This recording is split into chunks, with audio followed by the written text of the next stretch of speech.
Assalamualaikum semuanya. Apa kabar kalian?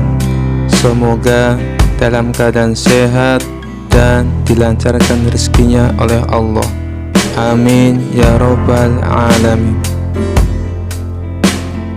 Menjelang pagi hari, suasana kota Baghdad cukup ramai. Seperti biasanya, orang-orang berlalu lalang melakukan berbagai aktivitas mereka. Sementara Abu Nawas memutuskan untuk sedikit berkeliling di sekitar tempat ia tinggal. Cuaca yang cerah seolah mendukung kegiatan Abu Nawas berjalan keliling menyusuri kota. Sesekali dia tersenyum dan berhenti sejenak, manakala ada salah seorang yang menyapanya.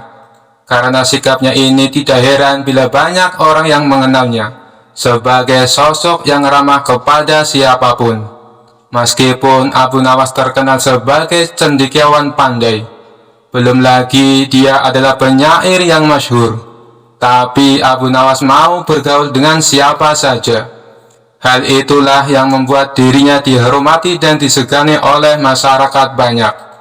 Saat sedang asik menikmati suasana pagi, tanpa sengaja Abu Nawas melewati depan rumah hakim kota. Rumahnya megah dan besar seperti layaknya rumah pejabat pada umumnya. Kebetulan Tuan Hakim sedang duduk santai di halaman rumahnya. Hakim kota ini terkenal pandai dan sangat bijaksana dalam memutuskan persoalan. Bisa dikatakan dialah satu-satunya hakim cendekiawan di kota Baghdad. Melihat Abu Nawas lewat di depan rumahnya, Tuan Hakim segera menyapanya. "Hai Abu Nawas, mau kemana?" tanya Tuan Hakim. "Biasalah Tuan, jalan-jalan menghilangkan rasa suntuk," jawab Abu Nawas. "Tunggu Abu Nawas, jangan pergi dulu," cegah Tuan Hakim. "Memangnya ada apa Tuan?" "Sepertinya penting sekali," tanya Abu Nawas. "Sini mampir ke rumahku, ada yang ingin saya tanyakan," ujar Tuan Hakim. Abu Nawas lalu diajaknya masuk dan dipersilakan duduk di ruang tamu. Karena tidak terbiasa duduk di kursi yang empuk dan mewah, membuat Abu Nawas agak canggung. Hakim kota itu lalu mulai mengutarakan pemikirannya kepada Abu Nawas. Seandainya manusia mau mematuhi hukum dan etika, pastilah dunia menjadi aman dan tentram. Mendengar ucapan Tuan Hakim, Abu Nawas buru-buru membantahnya. "Bukan manusia yang mematuhi hukum Tuan Hakim, tapi sebaliknya, justru hukumlah yang seharusnya menyesuaikan kemanusiaan." Hakim kota mencoba berkelit untuk membenarkan pendapatnya. Ia ingin menguji kecerdasan Abu Nawas dengan mengajaknya adu argumentasi. "Begini saja Abu Nawas, Anda kan terkenal sebagai cendekiawan. Saya ingin dengar pendapat Anda. Seandainya Anda disuruh memilih kekayaan atau kebijaksanaan, manakah yang Anda akan pilih?" tanya Tuan Hakim. Tanpa berpikir panjang, Abu Nawas langsung menjawabnya. "Tentu saja saya pilih kekayaan." Mendengar jawaban tersebut, Hakim kota menatap Abu Nawas dan tersenyum sinis, seolah Abu Nawas tidak layak disebut sebagai cendekiawan. "Sungguh sangat memalukan. Anda adalah cendekiawan yang diakui oleh masyarakat, tapi jawaban Anda katakan sama sekali tidak mencerminkan seorang cendekiawan." "Mengapa saya berkata demikian? Karena Anda lebih memilih kekayaan dibandingkan kebijaksanaan," tutur Tuan Hakim. Namun dengan santainya Abu Nawas balik bertanya, "Kalau Tuan sendiri, apa yang akan Tuan pilih? Kekayaan atau kebijaksanaan?" "Tentu saja saya akan memilih kebijaksanaan," jawab Tuan Hakim tegas. Sesaat Abu Nawas menatap Tuan Hakim dengan penuh senyuman. "Terbukti bukan? Semua orang akan memilih untuk mendapatkan apa yang belum dimilikinya," ujar Abu Nawas. Abu Nawas pun menutup perbincangan mereka berdua dan pamit pergi kepada Tuan Hakim. Sementara Tuan Hakim tak bisa berkata apa-apa mendengar penuturan Abu Nawas. Memang tidak salah kalau masyarakat menganggap Abu Nawas sebagai cendekiawan yang pintar dan cerdik, gumam Tuan Hakim dalam hati. Kisah selanjutnya. Suatu hari Baginda Raja merasakan suntuk. Ia ingin keluar istana untuk menghilangkan rasa jenuhnya. Maka dipanggillah Abu Nawas untuk menemani sang raja jalan-jalan. Singkat cerita, Abu Nawas dan Baginda Raja memulai perjalanannya. Saat dalam perjalanan, Abu Nawas selalu bercerita yang membuat Baginda Raja terhibur. Ketika melintasi tepian pantai, mereka berdua berhenti sejenak untuk beristirahat. Baginda Raja lalu membasuh muka dan tangannya dengan air laut. Langsung terbesit dalam benaknya akan sebuah pertanyaan. "Hei Abu Nawas, menurutmu kenapa air laut itu asin?" tanya Baginda Raja. "Karena air laut itu tidak mengalir kemana-mana, Paduka. Ia senantiasa ada di tempatnya. Nah, untuk mencegah agar air laut tidak busuk, para leluhur kita dulu memberinya garam. Itulah sebabnya air laut menjadi asin," jawab Abu Nawas. Mendengar penjelasan itu, Baginda Raja tertawa terpingkal-pingkal. Perjalanan mereka berdua pun akhirnya dilanjutkan. Tidak berapa lama dari kejauhan mereka berdua melihat sebuah benda berkilauan. "Benda apa itu Abu Nawas? Ayo kita ke sana," ajak Baginda Raja. Abu Nawas bergegas melangkah mendahului Baginda Raja. Setelah benda itu diambil oleh Abu Nawas, ternyata hanya sebuah cermin. Abu Nawas pun segera membuangnya lagi. Melihat hal itu, Baginda Raja terkejut. "Kenapa dibuang Abu Nawas? Memangnya itu benda apa?" tanya Baginda Raja. "Benda yang sangat jelek, Paduka. Wajar saja kalau si pemiliknya membuangnya," jawab Abu Nawas. "Tapi benda itu terlihat berkilauan dari jauh," ujar Baginda Raja. "Kalau Paduka tidak percaya, ambil saja sendiri," balas Abu Nawas. Dikarenakan penasaran, Baginda Raja segera memungut benda itu. Setelah diamati, ternyata itu hanyalah sebuah cermin. Baginda Raja lalu berkata, "Ini kan cermin Abu Nawas. Kenapa kau bilang kalau benda ini sangat jelek?" tanya Baginda Raja. "Coba Paduka perhatikan baik-baik. Pasti Paduka akan menemukan kejelekannya," ujar Abu Nawas. Baginda Raja kembali mengamati cermin tersebut. Di situ Baginda Raja tidak menemukan kejelekan apa-apa. Yang ada hanya wajahnya sendiri di dalam cermin. "Nah, itu sudah tampak jeleknya. Ayo, lekas dibuang saja bendanya Paduka," ucap Abu Nawas. Baginda Raja mulai memahami maksud ucapan Abu Nawas. "Kurang ajar kamu Abu Nawas," balasnya. Kisah selanjutnya. Abu Nawas adalah orang yang sangat sederhana. Meskipun ia dikenal dekat dengan Baginda Raja Harun al-Rasyid, tetapi kehidupan keluarganya cukuplah sederhana, tidak memiliki harta benda yang berlimpah.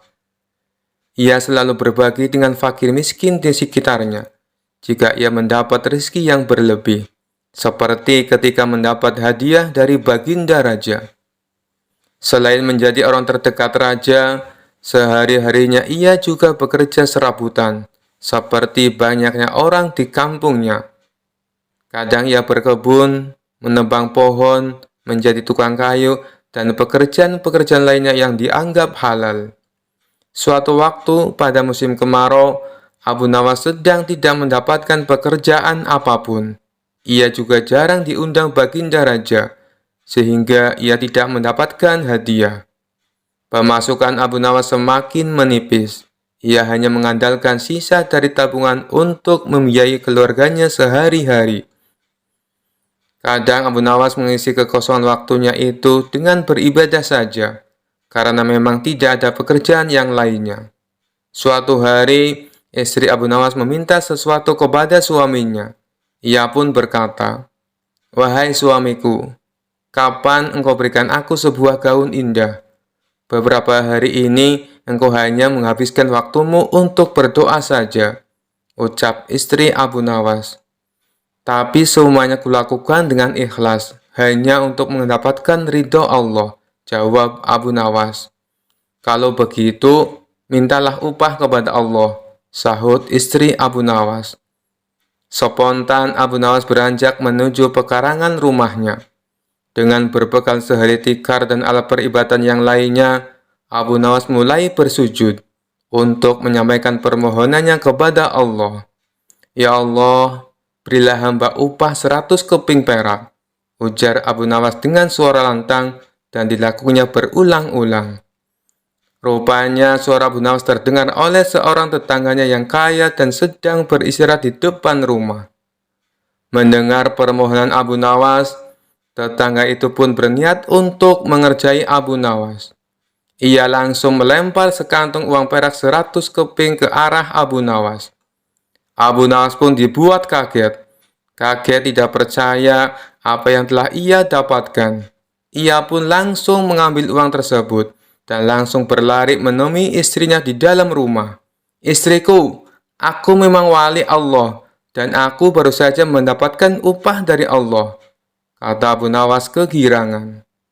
Melihat Abu Nawas sudah membawa lari uangnya, si tetangga pun tidak terima dan langsung menemui Abu Nawas untuk meminta uangnya kembali.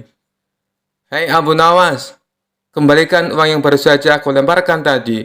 Itu milikku, kata tetangganya itu. Bagaimana mungkin uang itu milikmu?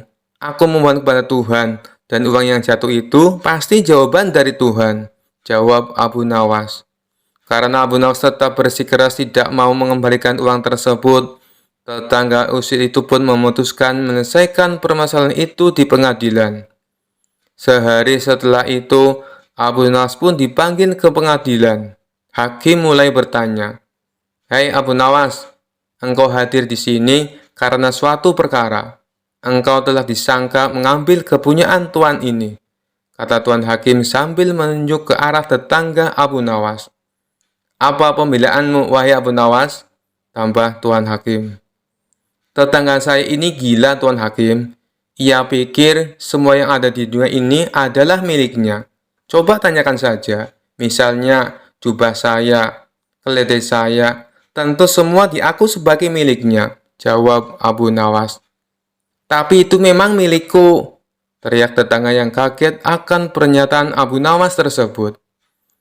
Abu Nawas kemudian menceritakan seluruh kronologi kejadian tentang doa yang dilakukannya untuk mendapatkan uang 100 keping perak.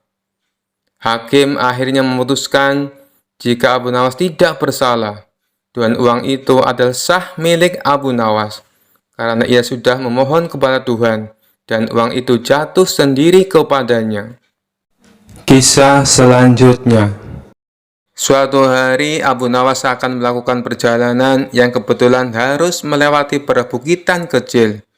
Daerah tersebut merupakan tempat tinggal jin raksasa jahat. Salah seorang warga setempat melarang niat Abu Nawas ini. "Tuan, lebih baik urungkan niat Anda. Carilah jalan yang lain saja," ujar warga tersebut. "Memangnya kenapa?" tanya Abu Nawas penasaran. "Perbukitan itu sangat angker. Ada jin raksasa yang jahat. Dia tidak segan-segan membunuh siapa saja yang berani ke sana," jawab warga tersebut. Setelah mendengar penuturan warga itu, Abu Nawas sejenak termenung. Tapi ini adalah jalan satu-satunya. Tidak ada jalan yang lain lagi, pikirnya. Setelah berpikir matang-matang dengan segenap keberanian, akhirnya Abu Nawas nekat melewati perbukitan kecil tersebut. Benar saja, baru beberapa langkah menginjakkan kaki di sana, tiba-tiba muncul sosok makhluk raksasa yang tidak lain adalah jin jahat. "Hai manusia, lancang sekali kau kemari. Kamu mau cari mati?" bentak jin raksasa jahat. "Tidak, aku hanya numpang lewat, karena ini adalah jalan satu-satunya," jawab Abu Nawas. "Kamu tahu, ini adalah daerah kekuasaanku. Siapapun dilarang lewat sini," kata jin raksasa jahat memberitahu. "Bukannya ini adalah bumi Allah, kamu tidak ada hak melarangku. balas Abu Nawas. "Oh, jadi kamu menantangku, akan aku hancurkan tubuhmu," ancam jin raksasa jahat. "Baik, silakan mencobanya, tetapi aku bisa mengalahkanmu, sebab aku sangat perkasa lebih dari yang kau bayangkan," sahut Abu Nawas tidak mau kalah. "Omong kosong, kau pasti seorang sufi, makanya berani menantangku. Orang-orang sufi itu hanya terpikat pada masalah rohani. Kau tidak akan bisa mengalahkanku, sebab aku memiliki kekuatan. Wujudku 30 kali lipat lebih besar darimu," ucap jin raksasa jahat. "Wujudmu memang lebih besar dariku, tapi itu tidak menjamin kau lebih perkasa. Kalau kau menginginkan uji kekuatan, ambil batu ini dan peraslah air darinya," balas Abu Nawas. Abu Nawas lalu memungut sebutir batu kecil dan diberikannya kepada jin raksasa yang jahat itu. Seketika batu kecil hancur lebur dalam genggamannya. Akan tetapi tidak setetes pun air yang keluar. Jin raksasa jahat tersebut coba mengulanginya beberapa kali dengan batu yang lain. Tapi usahanya sia-sia. Akhirnya jin raksasa jahat itu pun menyerah. "Ini mustahil, tidak mungkin ada air di dalam batu. Coba kau tunjukkan kalau batu memang ada airnya," kata jin raksasa penasaran. Dalam keremang-remangan, Abu Nawas mengambil sebuah batu kecil yang lapuk. Bersamaan dengan itu, tanpa sepengetahuan jin raksasa, Abu Nawas juga mengambil sebutir telur dari kantong bajunya. Lantas merupakan batu kecil menggunakan genggaman tangannya. Seketika cairan telur langsung menetes keluar. Melihat hal itu, jin raksasa jahat sangat terkesan dengan kesaktian Abu Nawas. "Kamu luar biasa. Menginaplah di tempat tinggalku malam ini. Akan kujamu kau dengan bermacam hidangan," ajak jin raksasa. Abu Nawas pun mengikutinya masuk ke sebuah gua yang sangat besar. Sesampainya di dalam sana, ia melihat banyak sekali harta dan perhiasan. "Dari mana semua harta ini?" tanya Abu Nawas.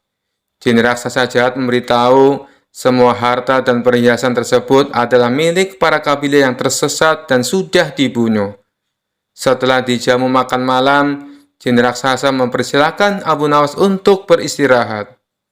"Berbaringlah di sebelahku dan tidurlah," kata jin raksasa jahat. Jin raksasa kemudian membaringkan diri dan segera tidur. Sementara Abu Nawas yang secara naluri mengetahui adanya bahaya pengkhianatan, segera bangkit dan menyembunyikan diri di tempat yang agak jauh dari jin raksasa itu. Abu Nawas mengatur tempat pembaringannya agar seolah-olah tidur di samping jin raksasa. Tidak lama setelah itu, jin raksasa itu bangun. Dia mengambil sebuah batang pohon, lalu menghajar Abu Nawas dengan sekuat tenaga, yang dikiranya masih tidur di sebelahnya. Jin raksasa jahat memukul bertubi-tubi sebanyak 7 kali, kemudian kembali berbaring dan tertidur. Setelah jin raksasa benar-benar tidur, barulah Abu Nawas membaringkan tubuhnya tepat di sebelah jin raksasa. Saat hari sudah menjelang pagi, keduanya pun terbangun.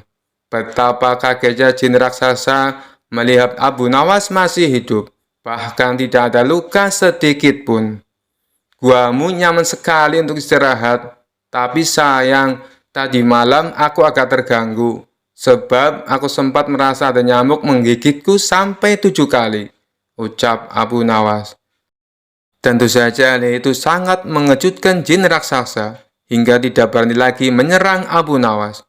Bagaimanapun, kalau seorang telah dipukul sebanyak 7 kali dengan batang pohon oleh jin raksasa, pasti akan mati.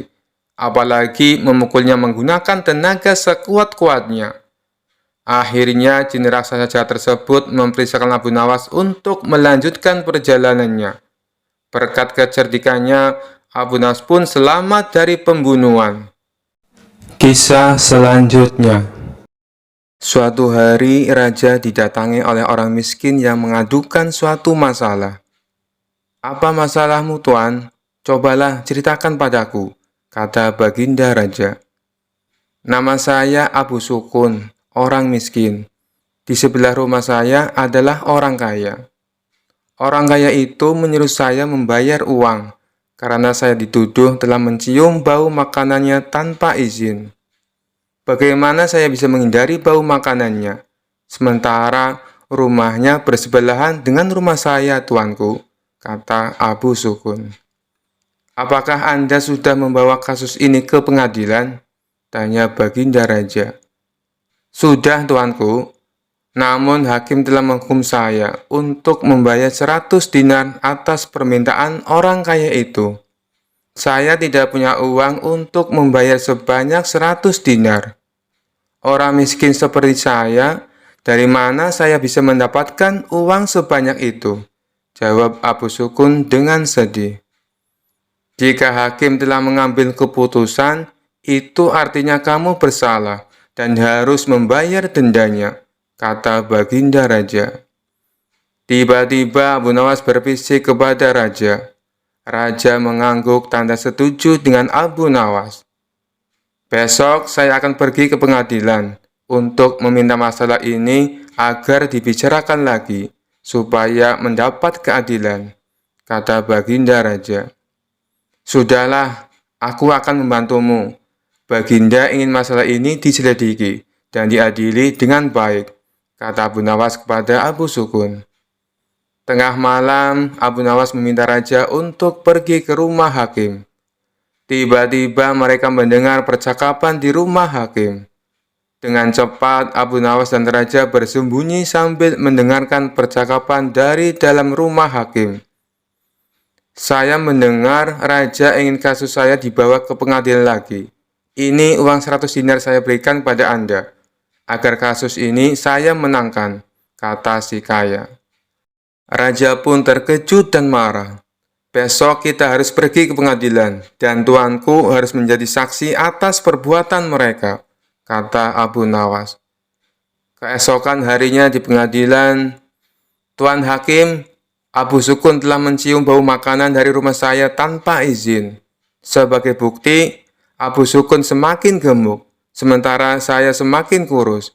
Itu tidak adil, dan saya meminta agar Abu Sukun membayar 100 dinar untuk bau makanan yang sudah diciumnya, kata orang kaya. Di pengadilan, Abu Nawas adalah pengacara Abu Sukun. Abu Nawas berkata, Tuan Hakim, tidak adil jika Abu Sukun dihukum hanya karena mencium bau makanan saja. Sedangkan orang kaya ini yang memakan makanan dan merasa kenyang. Agar adil, saya usulkan supaya orang kaya ini dibayar dengan mendengar suara uang 100 keping dinar, kata Abu Nawas tegas. Sementara uang 100 dinar harus diberikan kepada Abu Sukun karena telah difitnah. Dan hakim sendiri akan dihukum oleh raja karena memakan 100 dinar uang suap dari orang kaya itu, kata Abu Nawas. Hakim pun kaget dan sangat malu ketika tindakannya juga terungkap. Benar, Hakim, aku telah melihat dan mendengar dengan jelas tentang penipuanmu tadi malam, kata Baginda Raja. Raja Harun al-Rasyid sangat terkesan dengan penjelasan Abu Nawas dan memecat hakim karena tidak jujur dan memakan suap. Ingat, menjadi hakim kalau tidak benar dan adil akan dijebloskan ke neraka, kata Abu Nawas sambil memberi nasihat. Baginda Raja senang dan memberikan banyak hadiah kepada Abu Nawas. Kisah selanjutnya. Suatu hari, istana Baginda Raja kedatangan tamu sekelompok orang Syiah. Tujuan mereka adalah ingin menantang debat agama kepada para ulama di kota itu. Sebagai tuan rumah yang baik, tentu Baginda Raja menyambutnya dengan ramah. Setelah mereka dipersilahkan duduk, salah satu dari mereka berkata, "Maaf Paduka yang mulia, bukannya kami bermaksud kurang ajar, tapi kami hanya ingin menguji sampai seberapa tinggi ilmu agama para ulama di kota ini." Baginda Raja membalas, "Oh, tidak apa-apa. Justru saya malah tertarik, sekaligus bisa menambah wawasan ilmu agama." Baginda Raja lalu memanggil beberapa ulama kota Baghdad yang berilmu tinggi. Tapi sayangnya saat berdebat, tak ada satupun ulama Baghdad yang bisa menandingi keilmuan sekelompok orang Syiah. Kala itu Baginda Raja hampir saja menanggung malu. Pasalnya para ulama yang ia andalkan harus menelan kekalahan. Tiba-tiba penasihat istana membisikkan sesuatu ke telinga Baginda Raja. Kenapa tidak undang saja Abu Nawas? Orang seperti mereka pasti akan kewalahan menghadapinya, ujar penasihat istana menyarankan. Usulan penasihat istana membuat Baginda Raja merasa mendapatkan angin segar. Ia pun langsung menyetujuinya. Kemudian Baginda Raja berkata kepada sekelompok orang Syiah, "Di kota ini masih ada seorang ahli ilmu yang juga tak kalah cerdas. Apakah kalian berani?" tanya Baginda Raja.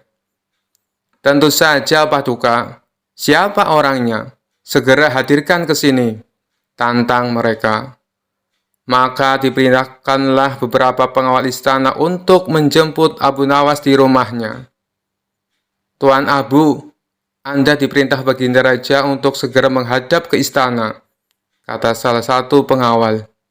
"Ada apa? Bukannya kemarin aku sudah ke istana," jawab Abu Nawas.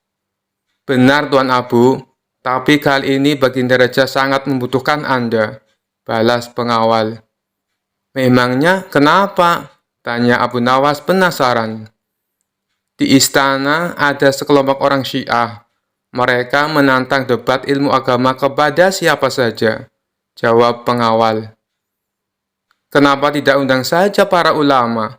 Tentu mereka lebih pandai daripada aku," ujar Abu Nawas.